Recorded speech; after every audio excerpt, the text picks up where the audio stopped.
Hello everyone, स्वागत है आपका एक और नए सेशन के अंदर। तो बच्चों, चैप्टर नंबर 4 चल रहा है हमारा entrepreneurship as innovation and problem solving. आज है इसकी थर्ड क्लास। लास्ट दो क्लास के अंदर हमने बहुत सारे केसेस पढ़े। हमने जापानीज का केस स्टडी पढ़ी, हमने केएफसी की केस स्टडी पढ़ी, हमने कैलॉग्स की केस स्टडी पढ़ी, हमने ग्रामीण बैंक की केस स्टडी पढ़ी, हमने लिज्जत पापड़ की केस स्टडी पढ़ी और हमने सेवा की केस स्टडी पढ़ी। 6 केस स्टडीज ऑलरेडी पढ़ चुके हैं। सोशल एंटरप्रेन्योर क्या होता है वो हमने पढ़ लिया, उसकी कैरेक्टरिस्टिक्स क्या होती है, इनको प्रॉब्लम सॉल्वर क्यों बोला जाता है, ये सब कुछ हम पिछली 2 क्लासेस के अंदर पढ़ चुके हैं। अगर आपने पहली 2 क्लासेस नहीं देखी हैं तो ये सेशन एंड होने के बाद वो 2 सेशन आप देख लेना। कहां मिलेंगे वो सेशन? आपको मिलेंगे प्लेलिस्ट सेक्शन में। आप जाइए, आपको क्लास 11 एंटरप्रेन्योरशिप नाम से एक प्लेलिस्ट बन जाएगी, दिख जाएगी आपको। उसके अंदर आपको वीडियोस मिल जाएंगे, इससे पहले के चैप्टर्स भी मिल जाएंगे और आने वाले चैप्टर्स भी आपको वहां पर मिल जाएंगे। तो वो प्लेलिस्ट को सेव कर लेना, दोस्तों के संग उसको शेयर कर देना। लेक्चर समझ में आया तो लाइक कर देना, ना समझ में आया तो डिसलाइक कर देना और अपनी क्वेरी सॉल्व पूछ लेना। ठीक है, कमेंट कर देना, क्वेरी का आंसर आपको मिल जाएगा। तो चलिए बच्चों, आज की क्लास को हम करते हैं स्टार्ट। और आज हम पढ़ने वाले हैं अपना next topic, that is concept of risk taking. तो चलिए बच्चों, स्टार्ट करते हैं आज की क्लास को। सबसे पहले आपको मतलब पता होना चाहिए कि रिस्क का मतलब क्या होता है। मोस्ट स्पेसिफिकली बिजनेस रिस्क का मतलब क्या होता है। तो उसका मतलब होता है possibility of some unfavourable occurrence, मतलब कुछ ऐसी चीज जो हमारे फेवर में नहीं होगी। अगर ऐसी चीज हो सकती है, होगी नहीं कंफर्म नहीं है, हो सकती है, उस चीज को बुलाया जाता है रिस्क। टायर पंचर हो सकता है, ये एक रिस्क है। नुकसान हो सकता है, ये एक रिस्क है। होगा कि नहीं होगा वो कंफर्म नहीं, लेकिन हो सकता है। तो रिस्क बोलता है चांस ऑफ लॉस, कि हो सकता है। क्लियर हो गया? मतलब ये कुछ एडवर्स इवेंट होने वाला है जो हमारे फेवर में नहीं है, जो हमको नुकसान देगा। तो बिजनेस के अंदर भी हमेशा क्या रहता है? रिस्क रहता है। किस चीज के रिस्क रहता है?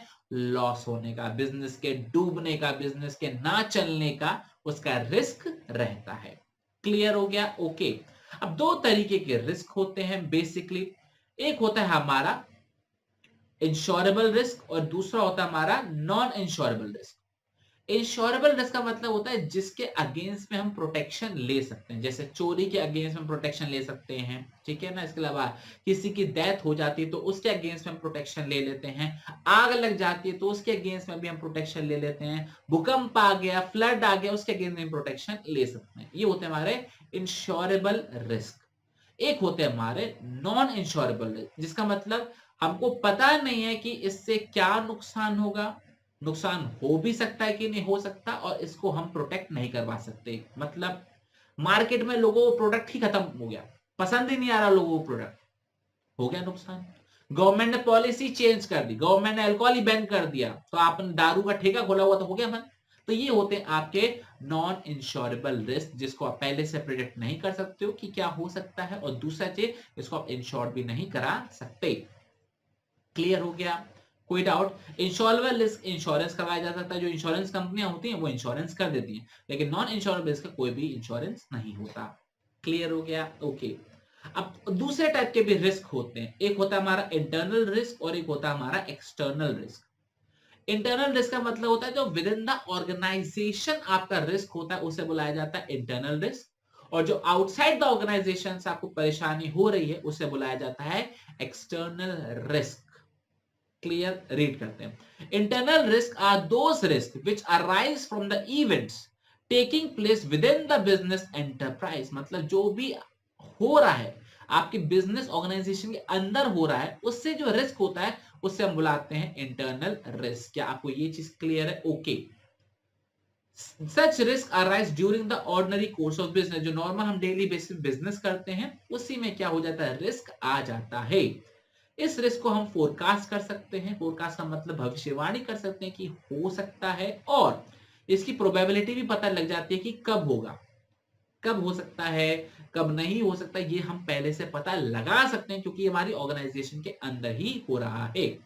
क्लियर हो गया? इसलिए इसको हम कंट्रोलेबल रिस्क भी बोलते हैं, क्योंकि जो चीज हमारे ऑर्गेनाइजेशन के अंदर हो रही है तो वो तो हमारे कंट्रोल के अंदर है, तो उसको हम कंट्रोल कुछ हद तक कर सकते हैं। लेकिन जो ऑर्गेनाइजेशन के बाहर से हो रही है, एक्सटर्नल रिस्क हो रही है, उसको हम कंट्रोल नहीं कर सकते, उसको अनकंट्रोलेबल रिस्क भी बुलाया जाता है। क्या दे रखा है?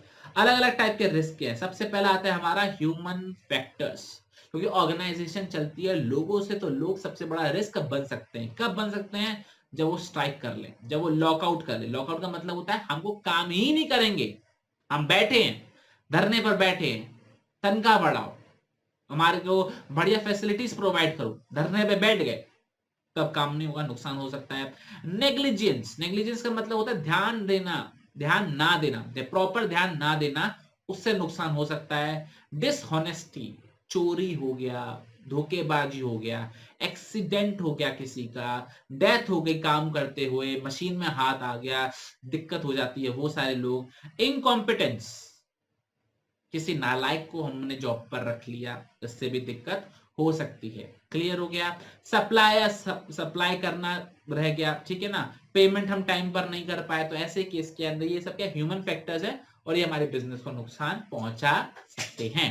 क्या आपको ये चीज क्लियर हो गया? ओके, मेरा पेन गिर गया, एक मिनट उठा लू जरा। हाँ जी, ओके, पढ़े।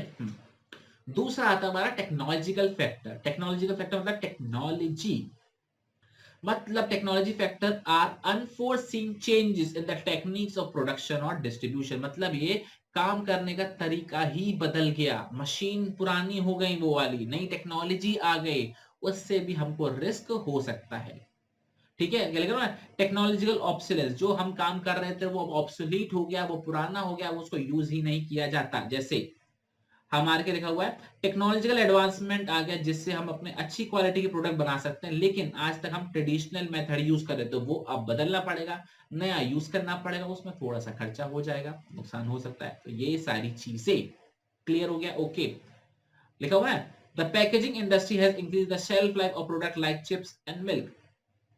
दूध नॉर्मली किस में आता है? या तो खुले में आता है, पॉलिथीन में आता है, लेकिन टेट्रा पैक आ गया, ठीक है ना। आपकी कंपनी टेट्रा पैक देती है, दूसरी कंपनी टेट्रा पैक नहीं देती है, तो बताओ कौन से प्रोडक्ट की जो लाइफ है वो ज्यादा है? आपके प्रोडक्ट की लाइफ ज्यादा है, तो आपके प्रोडक्ट के बिकने के चांसेस बढ़ जाते हैं उन लोगों के लिए जो मिल्क को ज्यादा टाइम तक यूज करते हैं।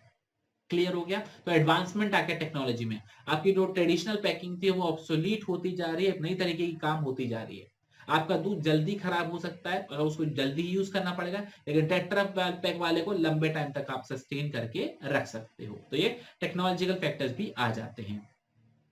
तीसरा क्या रहेगा? Physical factors. फिजिकल फैक्टर मतलब आपका होता है इंफ्रास्ट्रक्चर से रिलेटेड, जैसे प्रॉपर्टी को कुछ नुकसान हो गया, डैमेज हो गया, मशीन खराब हो गई, इक्विपमेंट खराब हो गया, चोरी हो गई, कुछ सामान ही गायब कर दिया, हमारे जो गुड्स थे रास्ते में थे वो खराब हो गए, तो ये सारी चीजें आपको नुकसान प्रोवाइड करा सकती हैं। क्लियर हो गया? इंटरनल रिस्क के बारे में पक्का डिटेल में। ओके, तो तीन पढ़ लिया हमने, ह्यूमन फैक्टर्स, टेक्नोलॉजी और फिजिकल फैक्टर्स। अब बात करते हैं एक्सटर्नल फैक्टर्स। एक्सटर्नल फैक्टर्स कौन से होते हैं? जो हमारे कंट्रोल के बाहर है और उसको हम कंट्रोल भी नहीं कर सकते। एक ही बात बोली मैंने हमारे कंट्रोल के बाहर उसे कंट्रोल भी नहीं कर सकते। ठीक है, ओके। तो पहला जो एक्सटर्नल रिस्क आता है बच्चों, वो है हमारा इकोनॉमिक फैक्टर्स। इकोनॉमिक फैक्टर्स का यहाँ पे मतलब किस चीज से हो रहा है? मार्केट में प्रोडक्ट की डिमांड बदल रही है, तो ठीक है ना, मार्केट में प्राइस बदल रहे हैं, तो लोगों का टेस्ट एंड प्रेफरेंस बदल रहा है, लोगों को कोई और चीज पसंद आनी स्टार्ट हो गई है, लोगों की इनकम चेंज हो रही है, बढ़ रही है तो वो हाई क्वालिटी प्रोडक्ट की तरफ जा रहे हैं, कम हो रही है तो वो लो क्वालिटी प्रोडक्ट की तरफ जा रहे हैं, ठीक है ना। आउटपुट में बदलाव आ रहा है, कम बना रहे हो ज्यादा बना रहे हो। ट्रेड साइकिल, ट्रेड साइकिल यहाँ पे मतलब क्या होता है कि कब बेचते हो कब पैसा लौट कर आता है। जैसे कुछ लोग ना उधार पर बेचते हैं, तो आज मैंने प्रोडक्ट उधार पर बेचा, हो सकता है आज ही पेमेंट मिलता है, हो सकता है एक हफ्ते बाद मिले, हो सकता है एक महीने बाद मिले, तो यहाँ पर ट्रेड साइकिल भी देखी जाती है। कंपटीशन इंक्रीज हो गया, महंगाई हो गई, इन्फ्लेशन हो गया, ठीक है ना, अनएम्प्लॉयमेंट बहुत बढ़ रहा है, वर्ल्ड इकोनॉमी में बहुत फ्लक्चुएशन आ रहा है, तो मतलब जो भी इकोनॉमिक फैक्टर्स हैं आपके बिजनेस को इंपैक्ट कर सकते हैं और इससे आपको नुकसान हो सकता है। क्लियर हो गया? ऐसे रिस्क को हम डायनेमिक रिस्क भी बुलाते हैं, क्योंकि हर पल बदलते रहते हैं और आप इसको प्रिडिक्ट नहीं कर सकते हो इजिली।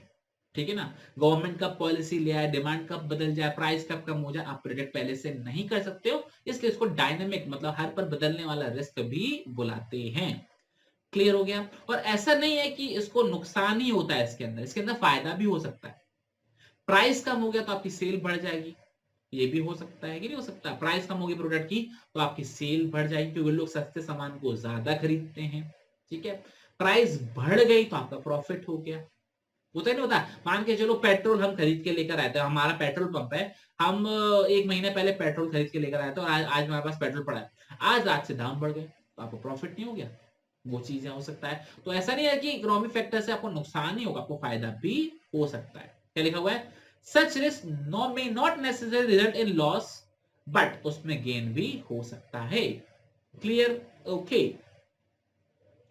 दूसरे आते हैं आपके नेचुरल फैक्टर्स। नेचुरल फैक्टर किस चीज से रिलेटेड होते हैं, अनफोर्सीन नेचुरल कैलेमिटीज, मतलब जिसको आप पहले से प्रिडिक्ट नहीं कर सकते हो। नेचुरल कैलेमिटी प्राकृतिक आपदा, हिंदी में क्या बोलते हैं, प्राकृतिक। नेचुरल को हिंदी में क्या बोलते हैं, प्राकृतिक, और कैलेमिटी को बोलते हैं आपदा।